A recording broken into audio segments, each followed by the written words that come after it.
Avez-vous déjà eu l'impression que, simplement par votre existence, le monde semble vouloir vous faire taire? Que juste pour dire la vérité, les gens vous regardent avec moquerie? Cette vidéo est pour vous qui avez déjà été discrédité, ignoré ou diminué, simplement parce que vous êtes qui vous êtes. Car aujourd'hui, vous verrez de vos propres yeux comment Dieu écrit correctement, même dans des directions que les préjugés ont essayé de déformer. Une fille de 12 ans, une ville entière qui ne la croyait pas, et une mère qui est arrivée comme un ouragan. Non pas pour crier, mais pour prouver à chaque pas qu'aucune vérité ne reste enterrée pour toujours. Et si vous le regardez jusqu'à la fin, vous comprendrez pourquoi vous ne devriez plus jamais baisser la tête devant qui que ce soit. Au fait, avant de continuer, regardez. La plupart des personnes qui regardent nos vidéos ne sont pas encore abonnées à la chaîne. Alors, si vous croyez que des histoires comme celle-ci peuvent transformer le monde, et votre foi aussi, inscrivez-vous maintenant pour ne pas manquer les prochaines, car ici, on ne raconte pas que des miracles, nous les vivons. Renata avait 12 ans et avait tout un monde dans sa tête. Arrivée récemment dans une petite ville de l'intérieur du Minas Gerais, où tout le monde se connaît depuis le ventre de sa mère, elle se sentait comme une étoile déplacée dans le ciel habituel. Ses carnets étaient remplis de fusées dessinées à la main, d'équations au crayon violet et de phrases vagues comme « la combustion ionique et l'avenir ». Elle vivait avec sa mère, le docteur Isadora Alves, une astrophysicienne de la NASA qui parlait 5 langues et aimait préparer du café fraîchement moulu avec des grains éthiopiens. Une femme qui mélangeait science et affection de la manière la plus improbable.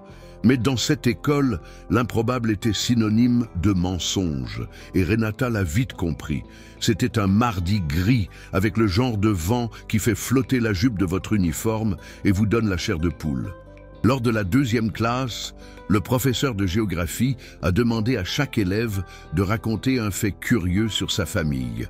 L'un a raconté que son oncle possédait le seul lave-auto de la ville, un autre a parlé de son grand-père qui pêchait avec ses mains. Quand ce fut le tour de Renata, elle prit une grande inspiration et avec une lueur presque enfantine dans les yeux, dit « Ma mère travaille à la NASA. Elle dirige une mission qui emmènera la première femme noire sur la Lune. » Ce qui suivit n'était pas le silence mais le rire. Pas ce rire léger de quelqu'un qui ne comprend pas, mais le rire amer de quelqu'un qui juge. Et le pire, ça venait aussi du professeur. Le professeur Solange était le genre de personne qui ne changeait jamais de style ni d'avis. Elle portait une jupe beige et un collier de perles vertes qui, selon elle, appartenait à sa mère, mais que personne n'avait jamais vu auparavant. En entendant la déclaration de Renata, elle eut un petit rire, rajusta ses lunettes sur le bout de son nez et dit « Chérie, les femmes noires ne dirigent pas de mission spatiale. Et la NASA n'est pas un endroit pour inventer des histoires. » La classe rit plus fort et Renata sentit le sol disparaître sous ses pieds. C'était comme si toutes les molécules d'oxygène de la pièce s'étaient évaporées. Elle voulait disparaître, se fondre dans son fauteuil, retourner à l'époque où les préjugés n'étaient encore qu'un murmure et non un microphone ouvert. Mais elle est restée. Il déglutit difficilement et resta. La honte est arrivée comme une vague. Pas le genre qui vous mouille les pieds sur la plage, mais le genre qui vous noie. Renata baissa la tête, faisant semblant d'écrire quelque chose dans le cahier juste pour cacher ses yeux larmoyants. Le crayon tremblait dans sa main comme s'il voulait s'échapper de là aussi. L'amie à côté d'elle, une fille nommée Zoé, aux cheveux turquoise retenus par un crayon, lui toucha le bras et murmura « Je te crois ». C'était la première goutte de calme dans un océan d'humiliation. Mais avant qu'il puisse répondre, la porte de la pièce s'ouvrit. Un silence si absolu s'installa qu'on pouvait entendre la fermeture éclair d'un sac à dos se fermer en arrière-plan. C'était elle, la mère. Isadora est entrée avec l'attitude de quelqu'un qui connaît sa propre histoire et n'a pas besoin de l'approbation des autres pour la valider. Il portait une combinaison noire élégante avec de subtils détails dorés. Et autour de son cou, pendait un badge de la NASA sur un cordon bleu marine qui se balançait subtilement à chaque pas. Elle portait un dossier dans une main et une expression sereine, presque maternelle, mais avec des yeux qui semblaient avoir orbité autour de galaxies. Elle n'est pas entrée en posant des questions ni en criant. Elle a juste regardé autour d'elle, a souri légèrement et a dit « Bonjour, je suis venu donner une conférence sur l'exploration spatiale. Le bureau m'a invité. » Et à ce moment-là, même le ventilateur a arrêté de tourner. Les yeux de Solange s'écarquillèrent comme si elle avait vu une éclipse solaire dans la pièce elle-même. Le sourire ironique qu'il gardait fondit au ralenti, comme une bougie qui fond. Personne n'a bougé. Les élèves regardaient tour à tour leur mère, Renata, puis le professeur, comme s'ils assistaient à quelque chose d'interdit ou de magique. Isadora s'approcha de sa fille, lui tapota l'épaule d'une main délicate mais ferme et ajouta « Si tu me le permets, ma fille, je peux leur expliquer ce qu'est une véritable mission lunaire. » Renata, les yeux encore humides, ne pouvait que hocher la tête. Pour la première fois depuis son arrivée dans cette ville, elle sentit le temps s'arrêter en sa faveur. Pendant les minutes qui ont suivi, la salle de classe s'est transformée en centre de commandement de la NASA.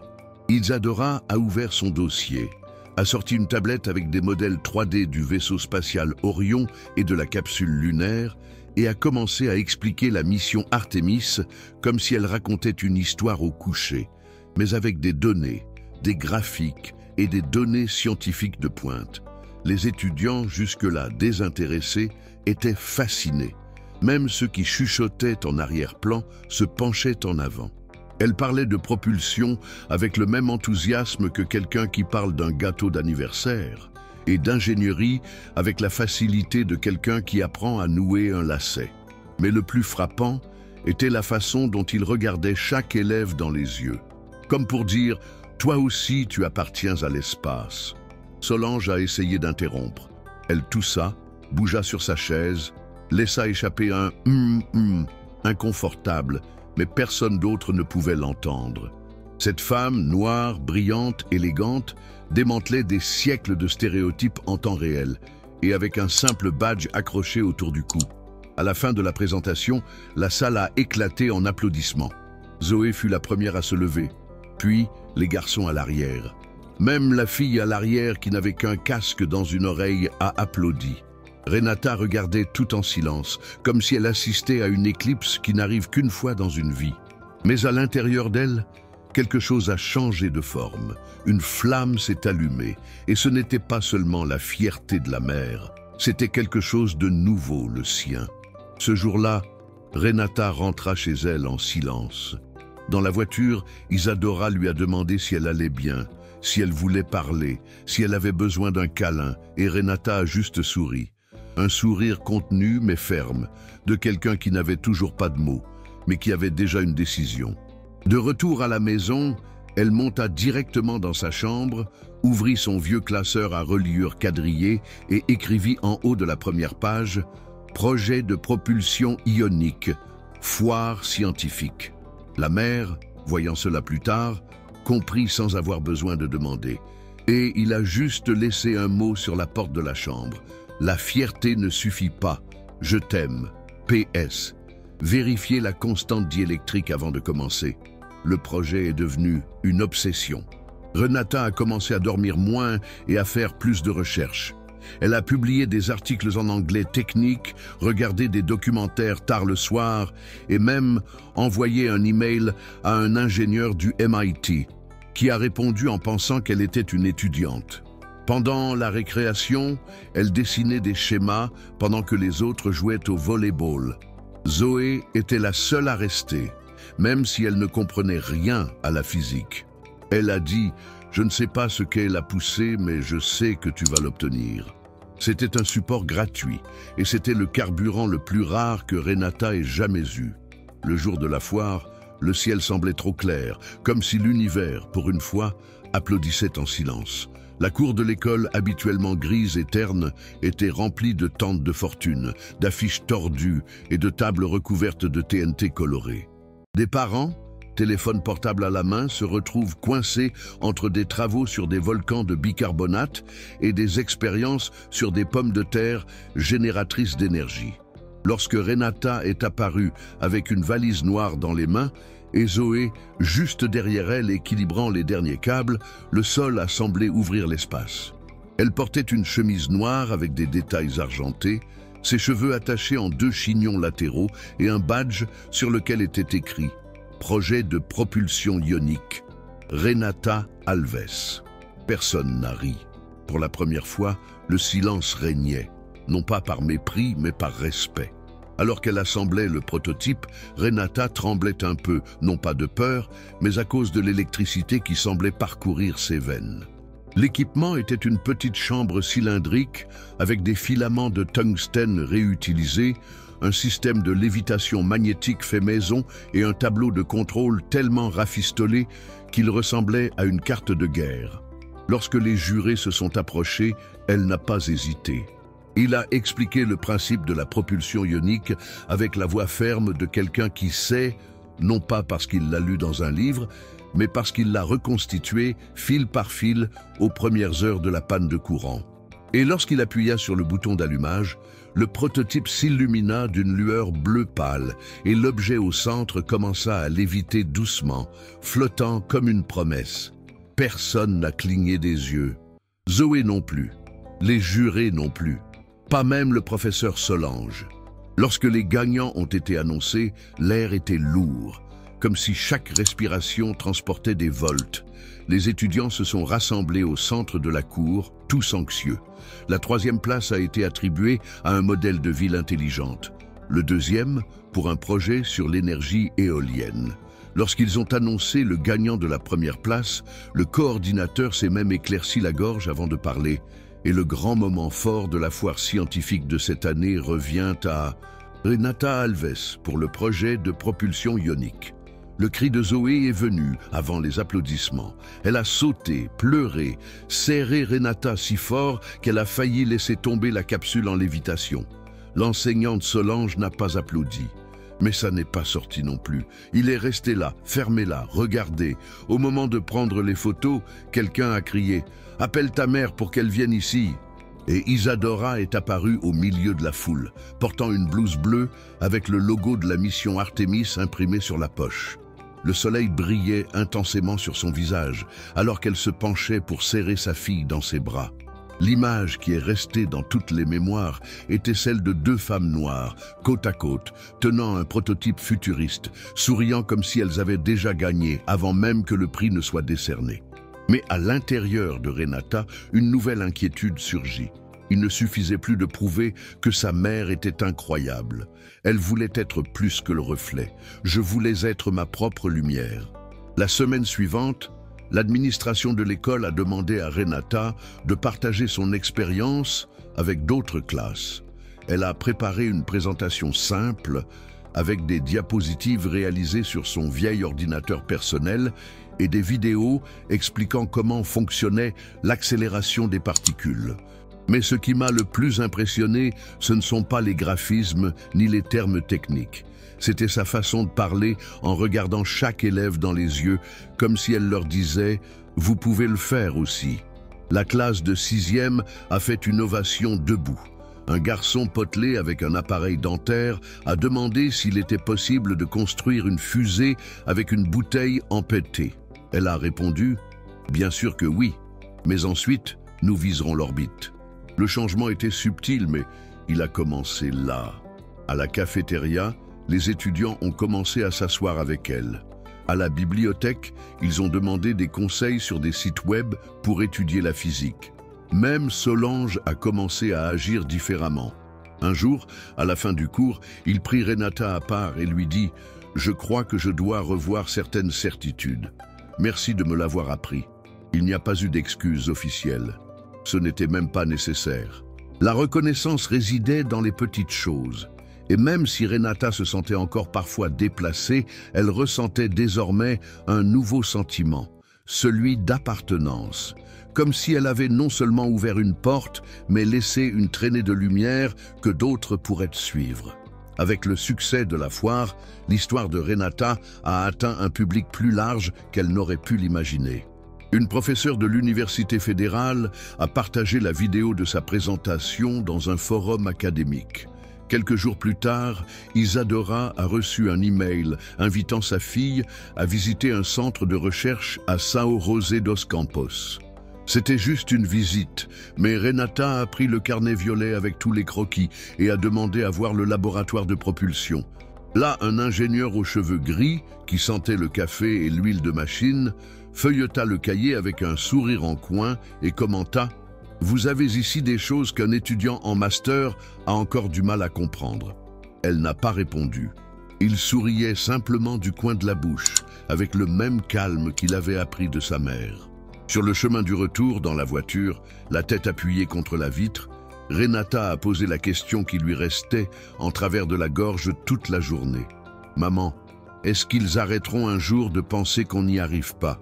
Isadora répondit sans hésiter. « Non, mais chaque fois que nous montrons que nous le pouvons, ils ont moins de force pour maintenir ce mensonge. » Le silence qui suivit fut chargé de sens, comme s'ils comprenaient tous les deux que le combat n'était pas seulement le leur, mais qu'ils étaient prêts à continuer, quelle que soit sa gravité.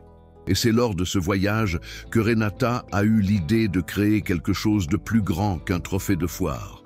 Un programme qui aiderait d'autres enfants comme elle à rêver d'espace. Elle l'a appelé Rising Stars. Tout a commencé avec une simple affiche à l'école, invitant les filles et les garçons à rejoindre un groupe d'études sur l'astronomie, la physique et les sciences spatiales.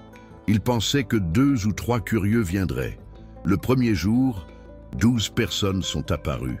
Dans le deuxième, 20. Zoé a créé le logo, une étoile avec une fusée dessinée à la craie. Et petit à petit, la salle d'art est devenue un mini-planétarium improvisé. Renata a apporté des vidéos de la NASA, organisé des concours scientifiques et même un quiz dont le prix était un ticket symbolique pour Mars en carton doré. C'était ludique, c'était amusant, mais surtout, c'était révolutionnaire. Dans un endroit où personne n'osait rêver grand, elle enseignait aux gens à viser haut. Un jour, à la fin d'une réunion, une fille timide avec une tresse bleue s'est approchée et a dit « Je n'aurais jamais pensé que l'espace était pour des gens comme nous. » Renata répondit sans réfléchir « Ils ne l'ont pas trouvé non plus. Mais on est là, non ?» C'est devenu la devise officieuse du groupe, imprimée sur un mur avec des photos des participants tenant des pancartes avec les noms des stars. Le directeur de l'école, qui auparavant avait à peine remarqué Renata, a maintenant fourni un espace et un financement pour le projet. La mairie a convoqué une réunion. Même une chaîne locale a fait un reportage. Mais ce qui a le plus ému Renata, ce n'était pas l'attention, mais plutôt le fait de voir ses yeux briller comme les siens lorsqu'elle entendait sa mère parler de la Lune. Elle comprenait maintenant, inspiré, était plus puissant qu'expliqué. À l'occasion du premier anniversaire de Rising Stars, Renata a organisé une exposition à l'école avec les travaux des participants. Il y avait des lancements de fusées en papier, des télescopes fabriqués à partir de tuyaux en PVC et même un simulateur d'atterrissage lunaire utilisant la réalité virtuelle empruntée à l'université locale. Mais le moment le plus attendu était la conférence de clôture. Et cette fois, ce n'est pas Isadora qui monte sur scène, c'était Renata. Il portait un blazer bleu marine, un pantalon noir et des baskets recouvertes de motifs sur le thème de l'espace dessiné à la main par Zoé. Lorsqu'il a pris le micro, ses mains tremblaient, mais pas la voix. Quand ils ont douté de moi, j'ai failli douter aussi. Presque, mais ce presque est devenu une force motrice. Elle a tout raconté, la salle de classe, les moqueries, la nuit de l'orage, le prototype brûlé, l'étreinte de l'ami, le jour où la mère est arrivée comme une comète et a changé l'orbite de l'école. Chaque mot était à la fois une encre et une fusée. À la fin, tout le monde a fait une ovation debout, y compris le professeur Solange, qui se trouvait au dernier rang avec un regard mêlant regret et admiration. Alors qu'elle quittait la scène, un journaliste de la chaîne locale lui a demandé ce que cela faisait d'être une si jeune inspiration. Renata répondit avec un sourire serein. « Je ne veux pas être une source d'inspiration. Je veux être le déclencheur.